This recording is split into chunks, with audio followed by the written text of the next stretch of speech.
ములుగు జిల్లాలో ఉన్నటువంటి పచ్చని అడవులు, పరవళ్లు తొక్కుతున్న గోదావరి, సెలయేర్లు, వాటర్ ఫాల్స్ చూడడానికి మీరందరూ వస్తున్నారు. మీ అందరికీ స్వాగతం. దయచేసి అక్కడ పోలీస్ అధికారులు ఎక్కడ వెళ్ళాలి, ఎక్కడికి వెళ్ళకూడదని అటవీ శాఖ అధికారులు కానీ పోలీస్ అధికారులు కానీ మరి హెచ్చరిక బోర్డులు పెట్టినప్పటికీ వేరే ముత్యాల ధార లేదా ఇంకా డీప్ ఫారెస్ట్ లో ఉన్నటువంటి జలపాతాల్లోకి వెళ్లి అత్యంత విషాదంగా ఇప్పటికే 2 యువకులు మరణించడం జరిగింది.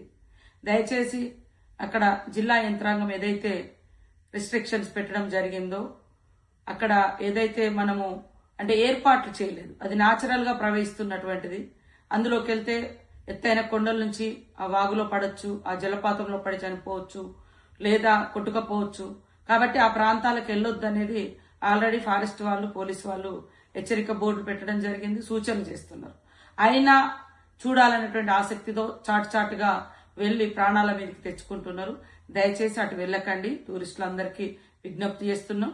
అందమైన అడవులున్నాయి, సెలయేళ్లున్నాయి, మొగతా జలపాతం ఉంది, గోదావరి కూడా ఆ బ్రిడ్జి మీద నుంచి చూసి ఆనందించవచ్చు. కాబట్టి అటు ఒక దిక్కు మనకు చారిత్రాత్మకమైనటువంటి గొప్ప దేవుళ్ళు సమ్మక్క సార్లమ్మ మేడారం టెంపుల్ గాని, అటు రామప్ప టెంపుల్ శివుడు ఉండేటువంటి టెంపుల్ గాని, అటు లక్ష్మీ నరసింహస్వామి టెంపుల్, ఇవన్నీ కూడా దట్టమైన అడవులు, మరి ప్రకృతి సిద్ధంగా ఉండేటువంటి పర్యాటక ప్రాంతం. ములుగు జిల్లా అంటేనే అడవులను చూడడానికి కనువిందు చేస్తాయి, జలపాతాలు ఉంటాయి, చారిత్రాత్మకమైనటువంటి గొప్ప దైవాలు కొలువుదీరి ఉన్నటువంటి ప్రాంతం. మీరు ఎక్కడికి వచ్చినా సంతోషంతో వస్తున్నారు, సంతోషంతో తిరిగి వెళ్ళాలన్నది మా యొక్క విజ్ఞప్తి. దయచేసి అక్కడ అధికారులు ఏదైతే నియమ నిబంధనలు పెట్టి పలానా ప్రాంతాల వరకు పలానా కాడికి వెళ్ళండి అని పెట్టారో అక్కడి వరకే వెళ్ళండి. మొగతా జలపాతం అద్భుతంగా ఉంటుంది. అక్కడ అన్ని కూడా మేము బ్యారికేడ్స్ కానీ అవన్నీ ఏర్పాటు చేసుకోవడం జరిగింది. అక్కడ వెళ్ళి ఆనందించండి.